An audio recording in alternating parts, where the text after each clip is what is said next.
Okay, so hello everyone. My name is Jan. I'm software engineer at Google, and I've been working on the gRPC project for the past few years. I think it's been almost 4 now. My talk today is called gRPC load balancing on Kubernetes, and here's what we're gonna do. So initially, I wanted to give you an overview of some basic load balancing concepts and tell you how they apply to gRPC traffic and Kubernetes environments specifically, because there are some specifics worth mentioning. Choosing the right load balancing solution for your application depends on many factors, and there's no really one-size-fits-all solution. So instead of just telling you what load balancing solution you should use for your application, I'm going to give you an overview of what's available, what's out there, and I'll mention the pros and cons of those approaches, and then you can hopefully choose for yourself. Even though most of the concepts are actually relatively simple, I think it's always useful to get your hands a little bit dirty. So I've prepared a little demo that's going to demonstrate some of the basic load balancing scenarios. And I'll also show a few useful tricks that relate to specifically gRPC traffic and specifically the gRPC environment. Okay, clicker doesn't work as always.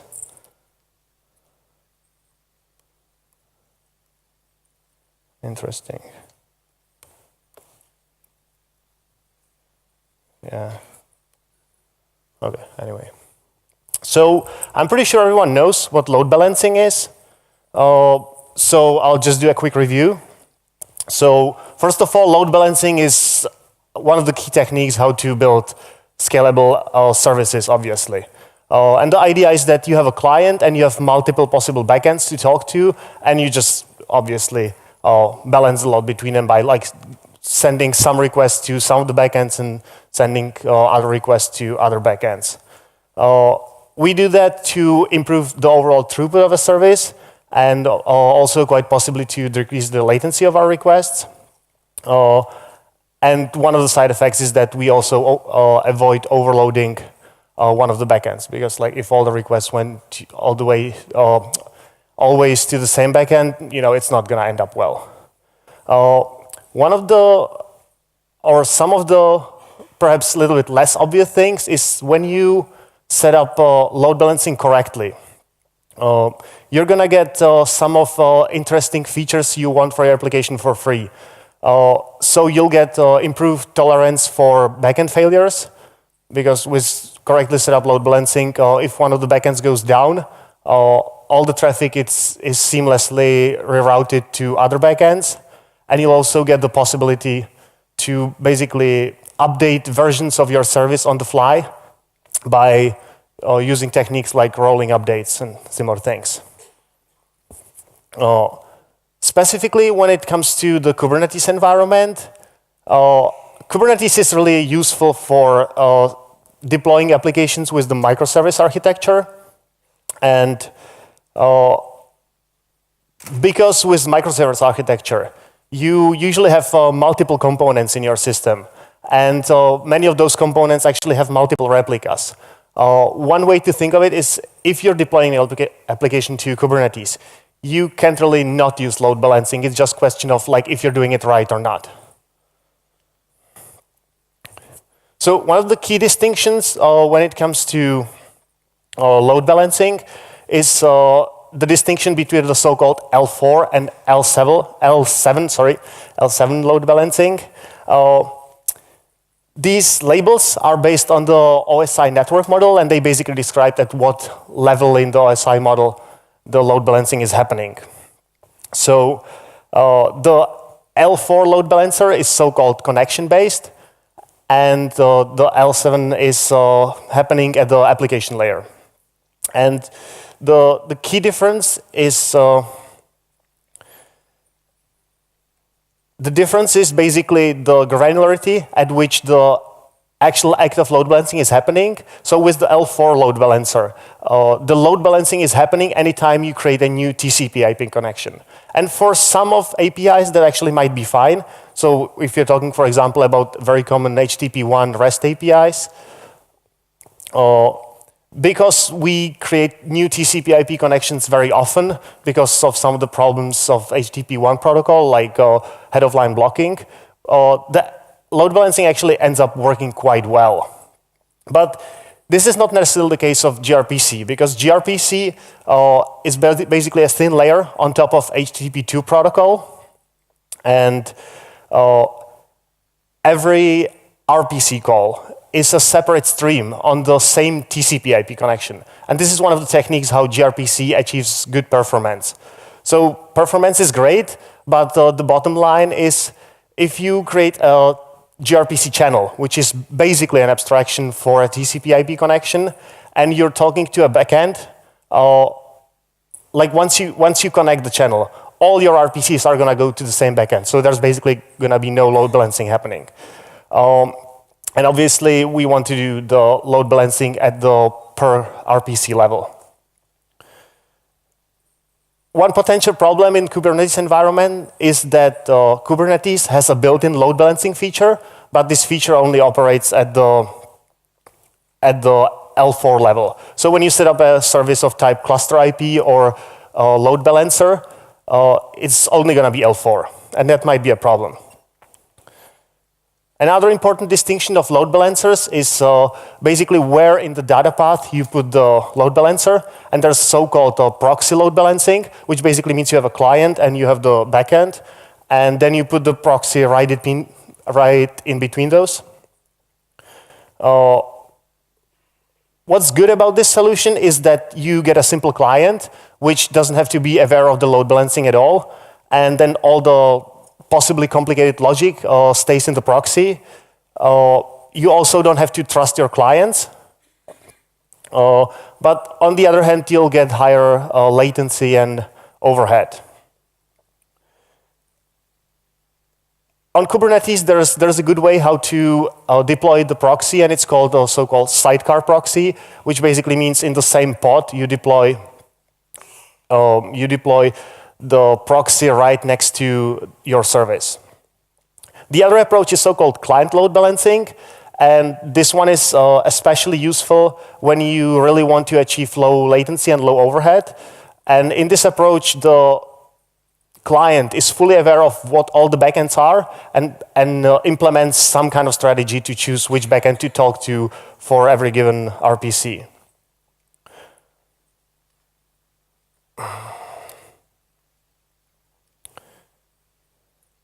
So one of the problems with the client-side load balancing is that if the logic of load balancing gets too complicated, you basically need to bake it into your client. And with gRPC, we have implementation in 10 languages. So if you wanted to have a complex logic that, for example, involves deciding which backend to route to based on what's the current server load, or which backend has already handled the most traffic, you would have to implement all this logic in a simple client in all the languages that the gRPC is available in. And this might be a problem. So there's actually a workaround for this kind of problem, and it's basically that you take all the non-trivial load balancing logic and you move it out to an external component. So on the picture you can see that you have this so-called Lookaside look controller, and the way it works is the gRPC client, before it connects to all the backends, it first establishes a connection to the Lookaside controller, and it's going to be a streaming RPC, and the Lookaside load controller tells gRPC client what are the available backends and what's the right strategy to balance load between them. This is actually an approach that's used quite heavily internally at Google, and it's been battle tested on many big services. I also have to mention a model that's gaining a lot of popularity recently. So it's the service mesh model. I hope everyone is familiar with what the service mesh is.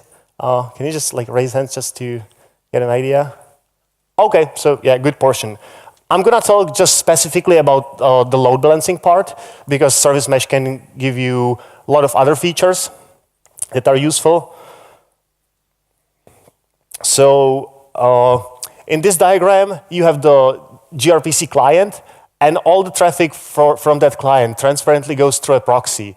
And the proxy talks to a so-called cluster manager, which can be, for example, Istio pilot. And this cluster manager basically decides what's the load balancing strategy going to be. And the proxy implements that, and it talks to all the backends without the client knowing. So it's so this is basically a proxy load balancing solution, a little bit on steroids. The disadvantages is that you are basically paying 2 times the proxy cost, because the call needs to go to 2 proxies. 2 proxies are not necessarily, you don't necessarily need 2 proxies for load balancing itself, but for some other things like encryption in the service mesh, it's something that you actually need. Okay, so that was the theory. Let's look at some of the load balancing solution that you can use with gRPC. So from proxy load balancing, we have the 2 most popular proxies that you can use are Envoy and Nginx.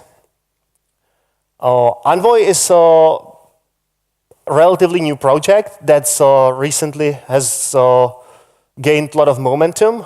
And some of the differentiating factors about it is that it's high performance, but at the same time, it's possible to configure the Envoy proxy dynamically. So, and this was basically the example I showed with the service mesh. So in your deployment, you can have a bunch of proxies that when they start up, they talk to the cluster manager, and they get their configuration from there. So it actually works a little bit like the HCP configuration in your network.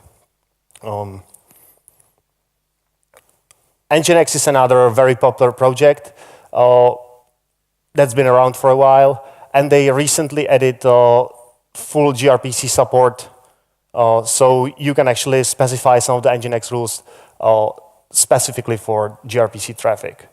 For doing proxy load balancing in a service mesh, you can use the combination of Envoy and Istio. Istio is basically the cluster manager, and Envoy is the proxy, or you can use the Linkerd project. And there are obviously like many other service meshes, but I'm just trying to mention the ones I think are having the most momentum, or are the most popular currently. For client load balancing, gRPC, like the vanilla version of gRPC, has a implementation of a simple round-robin load balancer in like all the clients. So in gRPC Go, gRPC Java, and the gRPC C core, you have this implementation, and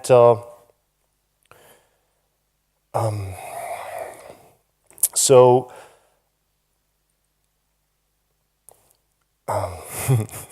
okay, sometimes happens, but so you have the client load balancer, and you have the round-robin resolver, which basically works based on, so there's a resolver, and the resolver resolves a DNS record, and based on like all the DNS A records it gets back, these are going to be the backends that the round-robin load balancer is going to load balance to. The other solution is the load balance Lookaside client-side load balancer that I showed before. And gRPC actually implements the so-called gRPC LB protocol, which is a simple protocol buffer-based gRPC protocol, which can be used in the scenario where there's a load balancer is moved to another component that next to that's basically not part of the backends, but it's a separate service. One of the problems with the gRPC LB load balancing solution is that even though the client is fully available in all the gRPC versions that are currently available, that we actually don't have a implementation of the load balancing controller server, because this protocol is mostly used internally at Google right now.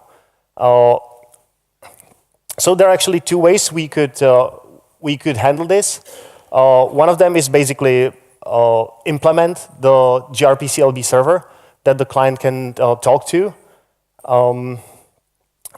But because this protocol is mostly used internally at Google, and it's not a de facto standard, like in the open source world, we actually think a better way is to adopt so-called Envoy Universal Data Plane API, which is also protocol buffer based. It's kind of a similar protocol, but it already has adoption by some of the like existing open source projects. So it fits better in the whole ecosystem. With the Universal Data Plane API support, there's basically two possible deployment scenarios.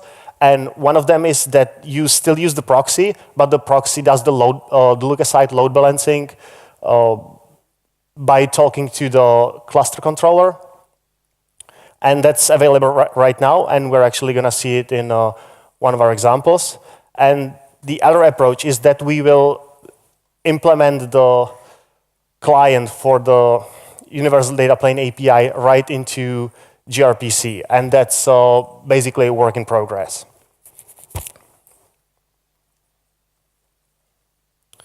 Okay, so that was the theory, and now I will need to do a little bit of setup, and I'll show you some of the examples I prepared. All of these examples are available on GitHub. So after the talk, you'll be able to check out like all the code and see what all the settings are. We don't have that much time here, so okay.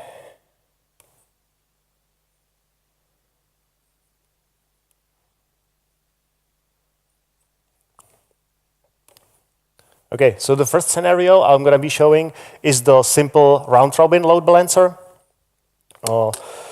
What we need to do in order to set this up in Kubernetes is when you deploy a service to Kubernetes, you basically have multiple service types you can deploy. And in this case, we're going to use the headless service. And the reason for that is that we want the Kubernetes DNS to expose multiple DNS records for each of the replicas available for the service. So that gRPC can basically resolve that DNS record, all those DNS records, and then see that there's more backends to load balance to. We need to set the load balancing policy in the gRPC client, and we basically do that by setting a channel argument. And we connect to the service as usual. So we're going to use basically the default name you use for naming services inside Kubernetes.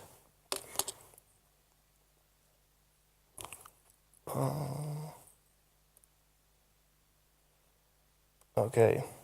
So I've done some prep work. So I basically have a simple GKE cluster.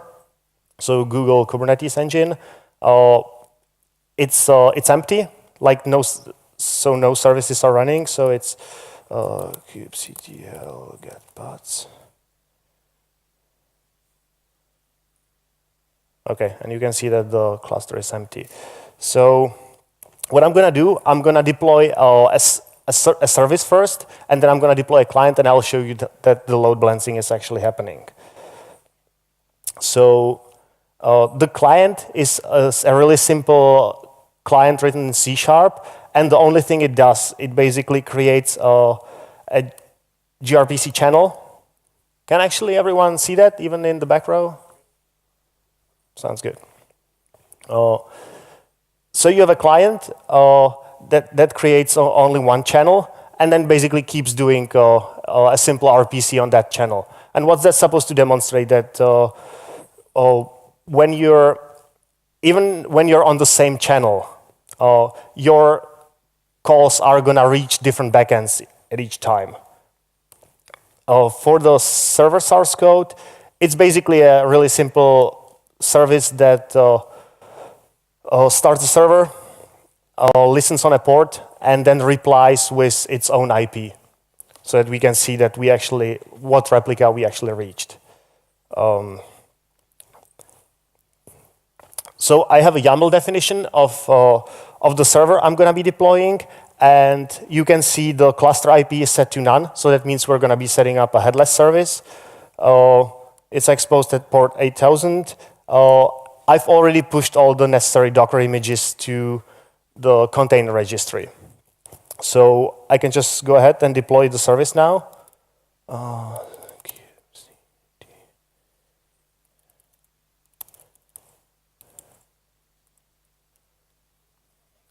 So the service is going to have 3 replicas. And now I'm going to deploy the client that demonstrates the round robin.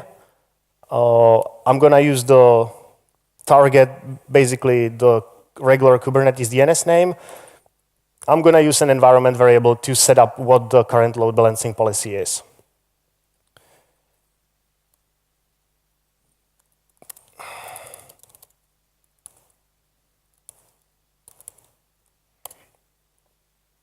Okay, so the client has started, and now I'm going to quickly show.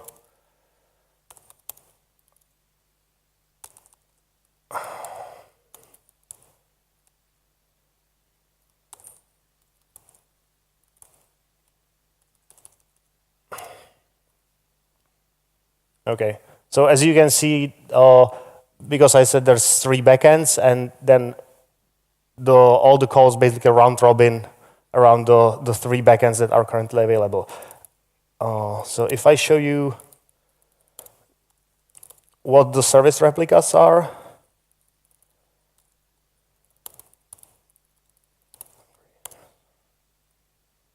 Okay, so you can see like these IP addresses correspond to the 3 endpoints that I've deployed for my service. So that was the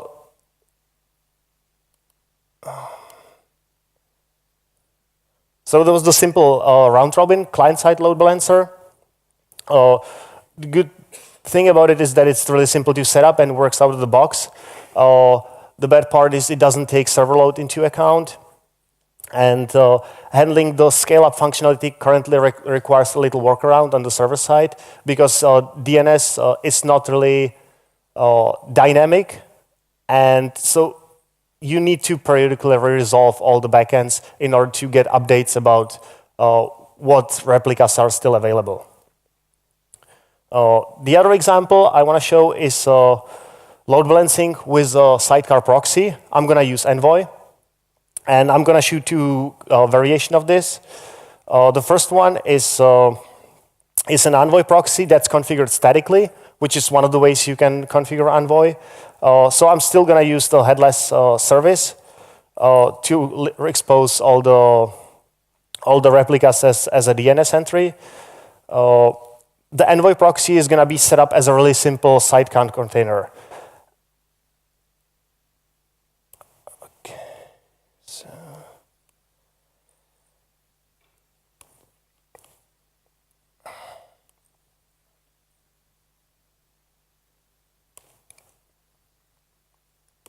So this is the configuration of the greeter client with static Envoy.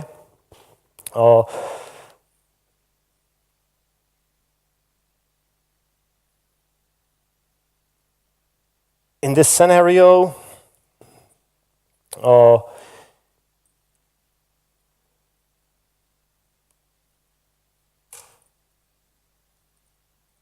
you can actually see that there's 2 containers in the YAML file, and one of them is the actual greeter client, and the other one is the Envoy proxy that's deployed as a sidecar.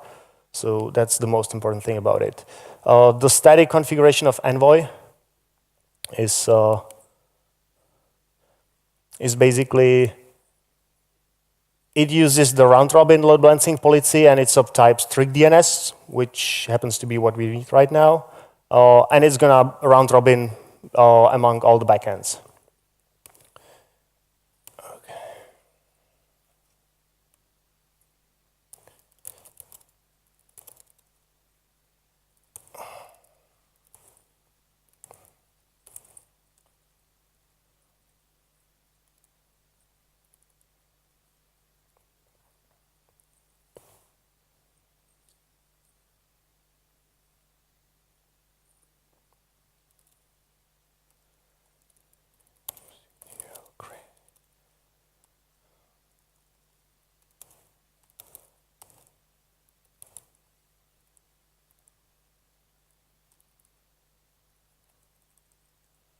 Okay, so these are the logs for the client I just ran. Okay, and because I now have 2 containers deployed in the same pod, I need to specify for which one I want to see the logs. So this is actually the greeter client, because the other one is basically the sidecar proxy. And again, you can see that I'm reaching multiple backends. The next configuration is basically using Envoy as a dynamic proxy. So what I've done in advance, I've installed instance of Istio in this demo cluster. And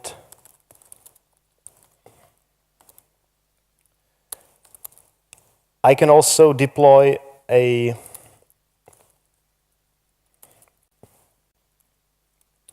Envoy that's dynamically configured. And I'm going to use the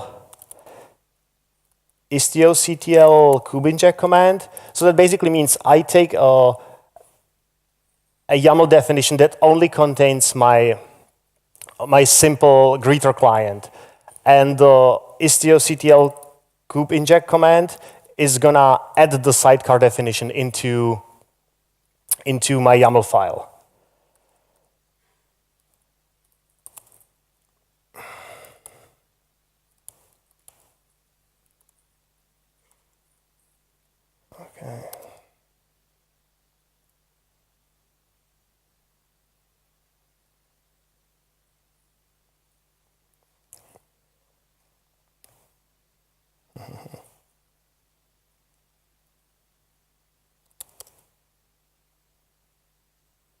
Okay, interesting.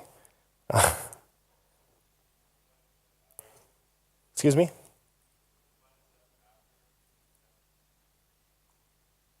Oh, thank you. Actually, someone stole my printed out notes right before the talk, so.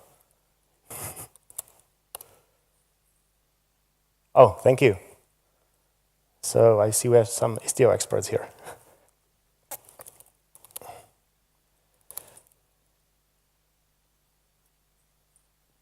So I have the dynamic Envoy running aside my greeter client.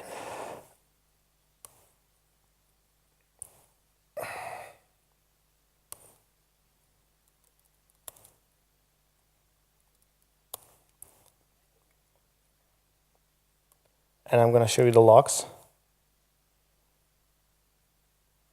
Okay, and I actually forgot to deploy the service for that. So oh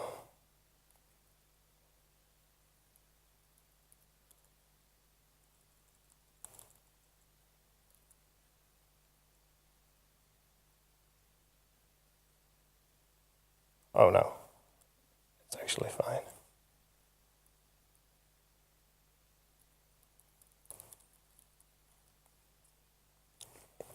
Okay, and you can still see that we're load balancing to multiple backends. Another thing we could do is I can show you that if I reconfigure the number of replicas,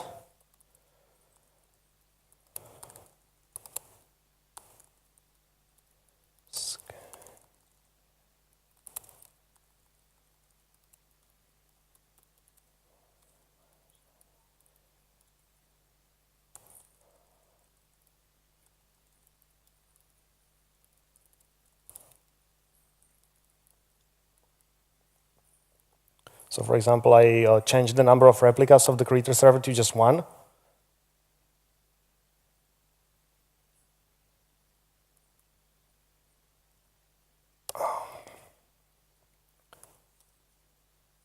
Like suddenly there's just 1 replica, and basically the configuration has picked up that we shouldn't load balance to the non-existent replicas anymore.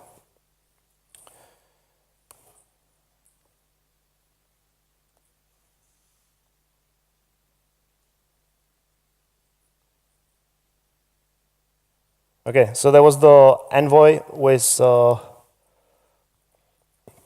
static and dynamic configuration. In a similar way, we could set up the whole scenario in a Istio service mesh. So for that, we would also use the istio-ctl kubeinject command to basically inject the sidecar next to both our client and both our server. And I've also prepared an example of how to set up the gRPC LB Lookaside load balancing, but we're actually running out of time, so I'm going to skip that. But all the examples, as I said, are online, so you're free to check out how to set that up and experiment with your experimental Kubernetes cluster as well.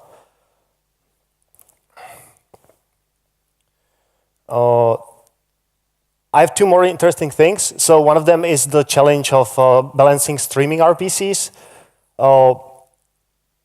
Besides from unary calls, gRPC also supports so-called streaming calls. So you have an RPC that supports multiple requests and multiple responses.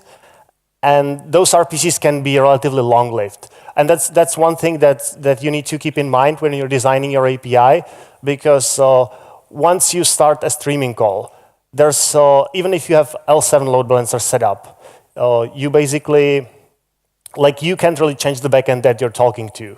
So some of the strategies, how you can approach that, is that you can restart your streaming calls periodically to basically make sure that you load balance to different backends each time. You can also use the max connection age setting on the server side to make sure this happens automatically for you. The max connection age can be also used in scenarios where you can't really do anything else than L4 load balancing to kind of make L4 load balancing a little bit less worse for gRPC's purposes. Okay, I'm almost out of time, so I'm gonna thank you for your attention. Few things that I wanted to point out is tomorrow I'm gonna have office hours in the CNCF booth, which is in Hall C. And I'm going to be ready there to answer any questions about gRPC you might have, not necessarily about just load balancing. And my colleague Shri will be having a talk Thursday in the afternoon, and it's going to be a gRPC deep dive. It's going to be about life of a gRPC call and what were some interesting API choices in gRPC. It's mostly for everyone, but it's going to be especially useful for people that are power users of gRPC or that maybe want to become contributors. I'd also ask you to fill out a little survey. I don't know if you have time for questions still. Okay, so any questions? I need to grab the mic. Oh, okay. Thanks. Yeah, thank you.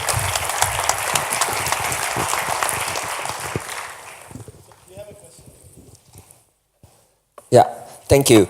It was very good. Just one question about the examples. In your examples, the client is always within, the same environment as the servers. I see. Okay, so you basically mean, okay, so the question was about that this is basically only internal load balancing within the cluster. Yes. So if you wanted to do external load balancing, you basically, and you want to do L7 load balancing, you basically set up so-called ingress in Kubernetes. And you can also use things like Envoy Proxy for that. But unfortunately, I didn't have enough time to cover that in the talk. But that's something that can be done, and the thing to look up is the Kubernetes ingress. Okay, thanks.